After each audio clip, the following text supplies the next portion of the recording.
বিসমিল্লাহির রহমানির রহিম। আসসালামু আলাইকুম ওরহমতুল্লাহি ওয়াবারাকাতুহু। প্রিয় দর্শক শ্রোতাবৃন্দ, আপনাদের আন্তরিক অভিনন্দন ও স্বাগত জানাই আজকের এই বিশেষ পর্যালোচনায়। আজ ৩০ জুন ২০২৬। আগামীকাল থেকে শুরু হচ্ছে নতুন অর্থ বছর।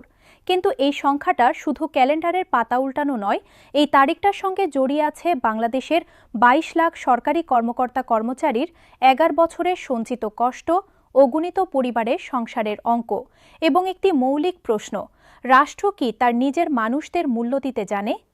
আজকের পর্বে আমরা শুধু খবর পড়ব না, আমরা ইতিহাসের ভেতরে ঢুকব, অর্থনীতির জটিল সমীকরণ ভাঙব, মানুষের জীবনের ভেতরে উঁকি দেব, আর এমন কিছু প্রশ্নও করব যা সচরাচর কেউ করে না। প্রস্তুত? চলুন। প্রথম পর্ব, সূচনার কথা। ১১ বছর কতটা দীর্ঘ? প্রিয় দর্শক, শুরুতেই একটু কল্পনা করুন। ২০১৫ সাল। বাংলাদেশের একটি সরকারি অফিসে একজন তরুণ কর্মচারী নতুন পে স্কেল পেয়ে বাসায় ফিরছেন। মনে একটু স্বস্তি, ভাবছেন এবার একটু ভালো থাকা যাবে, হয়তো ছোট একটা ফ্ল্যাট ভাড়া নেওয়া যাবে, সন্তানকে একটু ভালো স্কুলে দেওয়া যাবে। সেই মানুষটা আজ ২০২৬ সালে এসে পৌঁছেছেন।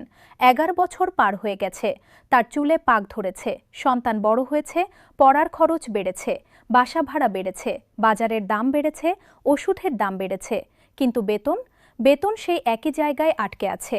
১১ বছর কতটা দীর্ঘ? একটু হিসাব করুন। ২০১৫ থেকে ২০২৬ এই সময়ে বাংলাদেশে ৩টি জাতীয় নির্বাচন হয়েছে, একটি বিশ্ব মহামারী এসে চলে গেছে, রাশিয়া ইউক্রেন যুদ্ধ শুরু হয়েছে, মিয়ানমার থেকে ১০ লাখ মানুষ এসেছে বাংলাদেশে আশ্রয় নিতে, বাংলাদেশ নিম্ন আয়ের দেশ থেকে নিম্ন মধ্যম আয়ের দেশ হয়েছে, পদ্মা সেতু হয়েছে, মেট্রো রেল হয়েছে, কর্ণফুলী টানেল হয়েছে, দেশ এগিয়েছে। কিন্তু সেই সরকারি কর্মচারীর বেতনের ঘড়িটা ২০১৫ সালেই থেমে আছে। এই অসামঞ্জস্যটাই আজকের পুরো গল্পের কেন্দ্রবিন্দু। দ্বিতীয় পর্ব, ইতিহাস, স্বাধীনতা থেকে নবম পে স্কেল পর্যন্ত। প্রিয় দর্শক, নবম পে স্কেলকে সঠিকভাবে বুঝতে হলে একটু পেছনে ফিরে তাকাতে হবে, কারণ এই গল্পের শুরু ১৯৭২ সালে। প্রথম পে স্কেল ১৯৭৩, স্বাধীনতার মাত্র ২ বছর পর। দেশ তখন সদ্য যুদ্ধবিধ্বস্ত, অর্থনীতি ভঙ্গুর। তবুও নতুন রাষ্ট্র তার কর্মচারীদের জন্য একটি কাঠামো দিয়েছিল। সেটা ছিল একটি প্রতিশ্রুতির শুরু। দ্বিতীয় থেকে পঞ্চম পে স্কেল ১৯৭৭ থেকে ১৯৯১। প্রতিটি পে স্কেলের সঙ্গে একটি রাজনৈতিক প্রেক্ষাপট ছিল। সামরিক শাসন থেকে গণতন্ত্রের উত্তরণ, এই পুরো পর্যায়ে কর্মচারীদের বেতন কাঠামো ক্ষমতার রাজনীতির সঙ্গে জড়িয়েছিল। কখনো বেতন বাড়ানো হয়েছে সমর্থন কেনার জন্য, কখনো বিলম্বিত হয়েছে অর্থনৈতিক চাপের কারণে। ষষ্ঠ পে স্কেল ১৯৯৭, প্রথমবারের মতো ২ ধাপে বাস্তবায়ন। ৬০% প্রথমে, বাকি ৪০% পরের বছর। তখনও কর্মচারীরা অসন্তুষ্ট ছিলেন, কিন্তু পরে বোঝা গেছে এটিই ছিল সঠিক পদ্ধতি। সপ্তম পে স্কেল ২০০৫। এই স্কেলে প্রথমবারের মতো গ্রেড সিস্টেমকে আরও সুসংগঠিত করা হয়। ২০টি গ্রেডের কাঠামো দেওয়া হয়, যা এখনও বহাল। অষ্টম পে স্কেল ২০১৫। এটি এখন পর্যন্ত সবচেয়ে বড় বেতন বৃদ্ধি ছিল, গড়ে ১০০%-এর বেশি বৃদ্ধি। কিন্তু সেই সময়ের মূল্যস্ফীতির হার ও জীবনযাত্রার ব্যয় বিবেচনায় নিলে এই বৃদ্ধিটা যতটা বড় মনে হয়েছিল, বাস্তবে ততটা নয়। নবম পে স্কেল ২০২৬, অপেক্ষার শেষ পর্ব। ২০১৫ থেকে শুরু হওয়া এই অপেক্ষা এবার শেষ হতে চলেছে।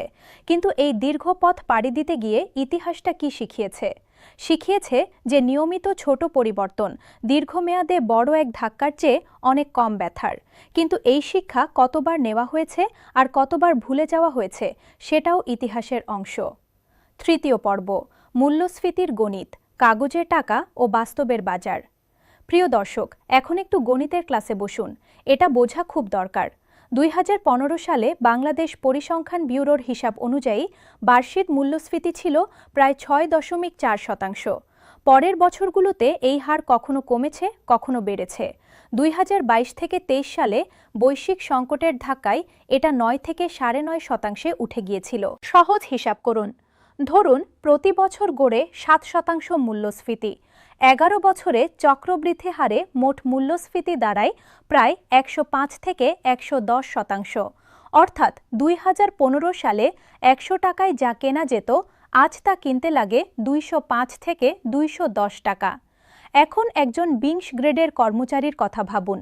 2015 সালে তার মূল বেতন ছিল 8,250 টাকা। বার্ষিক 5% ইনক্রিমেন্টে 11 বছরে তার বেতন বেড়েছে প্রায় 50 থেকে 55%।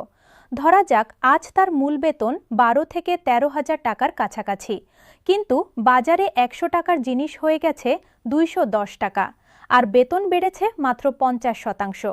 এই ফারাকটার মানে কি? মানে হলো এই কর্মচারীর প্রকৃত ক্রয় ক্ষমতা, মানে তার টাকায় সত্যিকারে কতটুকু কিনতে পারেন, সেটা 11 বছরে প্রায় 25 থেকে 30% কমে গেছে। কাগজে বেতন বেড়েছে, কিন্তু বাস্তবে জীবন আরও কঠিন হয়েছে। এটা অবিচার নয়, অবশ্যই এটা অবিচার, এবং এই অবিচারটা কোনো দুর্নীতির ফল নয়, এটা একটি নীতি ব্যর্থতা। চতুর্থ পর্ব, 8 মানুষের গল্প, 22 লাখের মুখ। পরিসংখ্যান মানুষকে সংখ্যায় পরিণত করে। আজ আমরা সেই সংখ্যাগুলোকে আবার মানুষ বানাবো। গল্প 1। রফিকুল ইসলাম, MLSS, গাইবান্ধা উপজেলা স্বাস্থ্যকেন্দ্র, বয়স 38, বিংশ গ্রেড। মূল বেতন 8,500-র মতো, সব মিলিয়ে 15-16,000 টাকা। স্ত্রী, 3 সন্তান। বড় মেয়ে এবার SSC দিয়েছে। স্বাস্থ্যকেন্দ্রের বর্জ্য পরিষ্কার করেন, রোগীর বেড গোছান, ওষুধ বহন করেন, প্রতিদিন মানুষের সেবায় থাকেন, কিন্তু সন্তানের স্বপ্নের কলেজের ফর্ম তুলতে পারবেন কিনা জানেন না। নতুন পে স্কেলে 20,000 টাকা মূল বেতন হলে তার মেয়ে হয়তো কলেজে পড়তে পারবে। গল্প 2। সুমাইয়া আক্তার, সরকারি প্রাথমিক বিদ্যালয়ের শিক্ষক, নেত্রকোনা, বয়স 36, 10 বছর ধরে পড়াচ্ছেন, 15 গ্রেড। মোট পান 22-23 হাজার। স্বামী ছোট ব্যবসায়ী, আয় অনিশ্চিত। স্কুলে গেলে শিশুরা তাকে ঘিরে ধরে, সেই হাসিটা তাকে টিকিয়ে রাখে, কিন্তু রাতে শুতে গেলে মাথায় ঘোরে মাসের শেষের হিসাব। আমি শিশুদের ভবিষ্যৎ গড়ি, কিন্তু নিজের সন্তানের ভবিষ্যৎ নিয়ে ঘুমাতে পারি না। এই কথাটা বলেছিলেন এক সাংবাদিককে, যা পরে পত্রিকায় ছাপা হয়েছিল। গল্প 3। মাহবুব আলম, সহকারী সচিব, ঢাকা, বয়স 42, BCS প্রশাসন ক্যাডার, 9ম গ্রেড। সব মিলিয়ে 55 থেকে 60,000 টাকা। ঢাকায় ভাড়া বাসা, 15,000 টাকা ভাড়া। 2 সন্তানকে বাংলা মাধ্যম স্কুলে দিয়েছেন, বেসরকারি ইংলিশ মিডিয়ামের কথা মাথায়ও আনতে পারেন না। বিশ্ববিদ্যালয়ের বন্ধু যে বহুজাতিক কোম্পানিতে গেছেন, তিনি আজ 3 লাখ টাকা বেতন পান। মাহবুব বলেন না, কিন্তু মাঝে মধ্যে ভাবেন সিদ্ধান্তটা কি ঠিক হয়েছিল। গল্প 4। রাহেলা বেগম, পুলিশ কনস্টেবল, চট্টগ্রাম, বয়স 30, 5 বছর ধরে পুলিশে, 10ম গ্রেড। মোট পান 20-22 হাজার। ঈদের রাতে পরিবার রেখে ডিউটি করেন, রাত 3টায় কলে বের হন। বৃদ্ধ মাকে দেখাশোনা করেন। প্রতি মাসে মায়ের ওষুধের খরচ 5,000, বাকি 15,000-এ সংসার। একদিন ছুটিতে মায়ের কাছে বসেছিলেন, মা জিজ্ঞেস করলেন, বাবা, তোমার বেতন কি বাড়বে না? রাহেলা হাসলেন, বললেন, বাড়বে মা। চোখে জল আসছিল, মা দেখেননি। গল্প 5। আব্দুর রহমান, অবসরপ্রাপ্ত কর্মকর্তা, রাজশাহী, বয়স 66, 2018 সালে অবসর নিয়েছেন। মাসিক পেনশন 12,000, ডায়াবেটিস আর উচ্চ রক্তচাপের ওষুধে খরচ 5,000, বাকি 7,000-এ মাস চলে না। ছেলে ঢাকায় চাকরি করে, সাহায্য করে। সারা জীবন দেশের সেবা করে বৃদ্ধ বয়সে সন্তানের হাত ধরতে হচ্ছে, এই কষ্টটা তাকে রাতে ঘুমাতে দেয় না। তিনি বলেন, আমি তো কিছু চাই না, শুধু মরে যাওয়ার আগে পর্যন্ত নিজের ওষুধটা নিজে কিনতে চাই। গল্প 6। করিম সাহেব, সরকারি হাসপাতালের নার্স, ময়মনসিংহ, বয়স 45, 20 বছর ধরে সেবা দিয়ে আসছেন। রাতে ডিউটি, দিনে ঘুম। করোনার সময় জীবন বাজি রেখে কাজ করেছেন। মূল বেতন 20,000-এর আশেপাশে। 3 সন্তান। বড় ছেলে বিশ্ববিদ্যালয়ে পড়তে চায়। সরকারি বিশ্ববিদ্যালয়ে চান্স না হলে বেসরকারিতে পড়ানো সম্ভব না। ছেলেটা মেধাবী, কিন্তু আমার টাকা নেই। এই বাক্যটা একজন বাবার সবচেয়ে বড় কষ্ট। গল্প 7। শাহিন আক্তার, জেলা শিক্ষা অফিসের সহকারী, সিলেট, বয়স 33, 6 বছরের চাকরি, চতুর্দশ গ্রেড। মূল বেতন 15,000-এর আশেপাশে। একা থাকেন ঢাকায়, বাবা মা গ্রামে।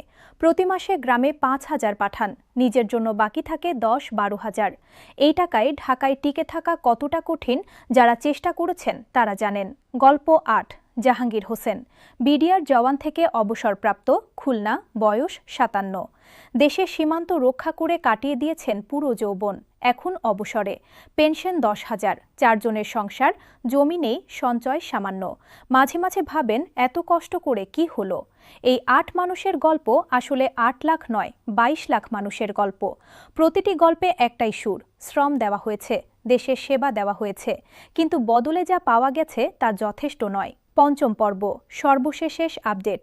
গেজেট কোথায় দাঁড়িয়ে, এখন সবচেয়ে সাম্প্রতিক তথ্যে আসা যাক। জুন মাসের শুরুতে অর্থ ও পরিকল্পনা মন্ত্রী আমির খসরু মাহমুদ চৌধুরী আনুষ্ঠানিকভাবে জানিয়েছিলেন যে জুনের মধ্যেই গেজেট প্রকাশের প্রস্তুতি চলছে এবং 2026 থেকে 27 অর্থ বছরের শুরু থেকেই নতুন বেতন কাঠামো চালু করা হবে।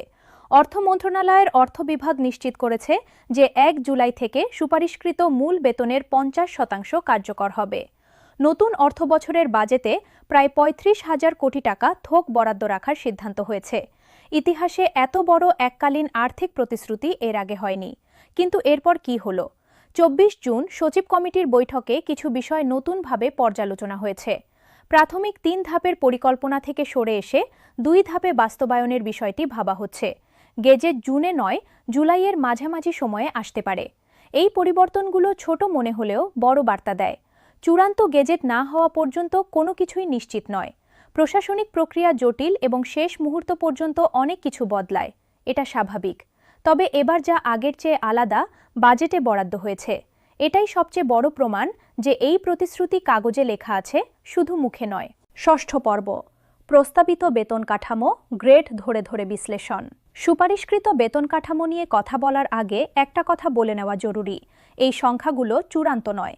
গেজেটে পরিবর্তন আসতে পারে। তবে কমিশনের সুপারিশ অনুযায়ী যা জানা যাচ্ছে তা হল 20 গ্রেড অর্থাৎ সর্বনিম্ন পর্যায়ে মূল বেতন 8,250 থেকে বাড়িয়ে 20,000 টাকা করার প্রস্তাব। বৃদ্ধির হার প্রায় 142%। এটাই সবচেয়ে উল্লেখযোগ্য পরিবর্তন। একাদশ থেকে পঞ্চদশ গ্রেডে বৃদ্ধির হার 120 থেকে 135% মধ্যে থাকবে বলে ধারণা। ষষ্ঠ থেকে দশম গ্রেডে অর্থাৎ মাঝারি পর্যায়ে বৃদ্ধির হার 100 থেকে 120% মধ্যে।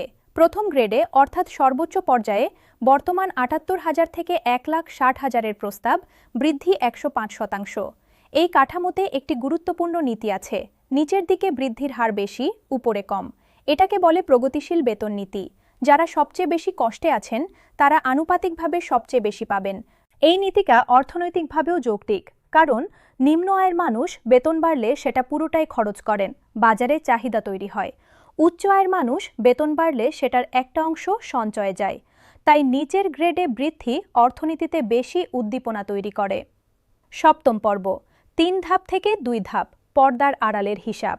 প্রাথমিক পরিকল্পনা ছিল 3 ধাপে বাস্তবায়ন, এখন 2 ধাপের দিকে ঝুঁকছে। কেন এই পরিবর্তন? 3 ধাপে সমালোচনার কারণ ছিল বেশ কিছু। প্রথমত, 3 ধাপ মানে 2028 থেকে 29 সাল পর্যন্ত অপেক্ষা। অনেক কর্মচারী ততদিনে অবসরে যাবেন, তারা পুরো সুবিধা পাবেন না। দ্বিতীয়ত, 3 ধাপের প্রতিটিতে আলাদা গেজেট, আলাদা হিসাব, আলাদা প্রশাসনিক প্রক্রিয়া, এটা বিশাল ঝামেলা। তৃতীয়ত, কর্মচারী সংগঠনগুলোর চাপ ছিল 1 ধাপে দেওয়ার জন্য। 2 ধাপে গেলে কি পরিবর্তন হয়? প্রথম ধাপে জুলাই 2026 থেকে মূল বেতনের 50%। দ্বিতীয় ধাপে 2027 থেকে 28 অর্থবছর থেকে বাকি 50% এবং সব ভাতা। মানে 1 বছরের মধ্যে পূর্ণ মূল বেতন পাওয়া যাবে, আরেক বছরে ভাতা। এটা কর্মচারীদের জন্য কিছুটা ভালো, কিন্তু সরকারের জন্য আর্থিক চাপ একটু বেশি। দ্বিতীয় ধাপে একসঙ্গে বড় অর্থ ছাড় দিতে হবে, এই প্রস্তুতি থাকতে হবে। মজার বিষয় হলো, কর্মচারীরা 1 ধাপে চান, সরকার 3 ধাপে ভাবছিল, এখন 2 ধাপে পৌঁছাচ্ছে। এটা একটা মধ্যবর্তী সমঝোতা। গণতান্ত্রিক প্রক্রিয়ায় এমনই হয়। অষ্টম পর্ব, পেনশনভোগীরা নীরব কষ্টের একটি অধ্যায় নয়। লাখের বেশি পেনশনভোগী, এই সংখ্যাটা বলতে গেলে প্রায় একটা ছোট দেশের জনসংখ্যা। কিন্তু এই মানুষগুলো সবচেয়ে কম কথা বলেন, কারণ তাদের কথা বলার শক্তি কমে গেছে, বয়সের ভারে নুয়ে পড়েছেন। একজন পেনশনভোগীর সমস্যাটা আলাদা। তিনি আর নতুন আয়ের কোনো পথ খুঁজতে পারেন না, যা আছে তাই নিয়ে চলতে হবে। আর মূল্যস্ফীতি তো তাকেও একই ধাক্কা দিচ্ছে, বরং বেশি দিচ্ছে, কারণ বয়স বাড়লে চিকিৎসার খরচ বাড়ে। 2015 সালে যিনি 12,000 টাকা পেনশন পেতেন, তিনি আজও 12,000 পাচ্ছেন। কিন্তু সেই 12,000-এ আজ যা কেনা যায়, 2015 সালে সেটা কিনতে লাগত 5,500 থেকে 6,000 টাকা। মানে পেনশনের প্রকৃত মূল্য অর্ধেকেরও কম হয়ে গেছে। আলোচনা হচ্ছে যে এবার পেনশনভোগীদের ন্যূনতম পেনশন নির্ধারণ করা হবে এবং যারা কম পান তাদের পেনশন উল্লেখযোগ্যভাবে বাড়ানো হবে। এটা যদি সত্যি হয় তাহলে এটি একটি মানবিক পদক্ষেপ হবে, কিন্তু পেনশনভোগীদের জন্য একটা আরও গভীর প্রশ্ন আছে। তারা কি টাকাটা পেতে পেতে থাকবেন? মানে গ্যাজেট হলে, হিসাব হলে, সিস্টেমে পড়লে এই প্রতিটি ধাপে কতটা সময় লাগবে? একজন ৭০ বছরের মানুষ কি আরও ১ বছর অপেক্ষা করতে পারবেন? এই প্রশ্নটা কেউ করেন না, কিন্তু এটা করা দরকার। নবম পর্ব, টাইম স্কেল ও সিলেকশন গ্রেড, হারানো অধিকারের গল্প। প্রিয় দর্শক, এমন একটি বিষয় আছে যা অনেকেই জানেন না, কিন্তু এটি নিয়ে কর্মচারীদের মধ্যে গভীর ক্ষোভ আছে। আগের পে স্কেলগুলোতে একটি নিয়ম ছিল, টাইম স্কেল ও সিলেকশন গ্রেড। এর মানে হল নির্দিষ্ট বছর চাকরি পূর্ণ হলে, কাজের মান ভালো হলে স্বয়ংক্রিয়ভাবে বেতনের একটি উঁচু ধাপে যাওয়া যেত, পদোন্নতি না পেলেও। এটা ছিল দীর্ঘ সেবার পুরস্কার। ২০০৯ সালে এই সুবিধা সংকুচিত করা হয়, ২০১৫ সালে আরও সংকুচিত। অনেক কর্মচারী আছেন যারা দক্ষ, পরিশ্রমী, কিন্তু পদ খালি না থাকায় পদোন্নতি পাচ্ছেন না, এবং টাইম স্কেল না থাকায় স্বয়ংক্রিয় বেতন বৃদ্ধিও নেই। ২০ বছর চাকরি করে একই গ্রেডে আটকে আছেন। কর্মচারী সংগঠনগুলো এই ব্যবস্থা ফেরত চাইছে। তারা বলছে, পদোন্নতি না পেলেও যেন বছরের পর বছর একই জায়গায় আটকে না থাকতে হয়। গেজেটে এটা ফিরবে কিনা এই প্রশ্নের উত্তরের ওপরই নির্ভর করছে লাখো কর্মচারীর দীর্ঘমেয়াদী আর্থিক নিরাপত্তা। যে কোনো নতুন আপডেট, গেজেট প্রকাশ, কার্যকর তারিখ, বেতনের হার সবকিছু আমরা আপনাদের কাছে সবার আগে পৌঁছে দেওয়ার চেষ্টা করব। আমাদের চ্যানেলটি সাবস্ক্রাইব করুন এবং বেলটি প্রেস করে রাখুন। আপনার পরিচিত সকল সরকারি কর্মচারীর সঙ্গে এই ভিডিওটি শেয়ার করুন, কারণ সঠিক তথ্য পাওয়ার অধিকার প্রতিটি মানুষের আছে। ধন্যবাদ। সুস্থ থাকুন, ভালো থাকুন। আল্লাহ হাফেজ।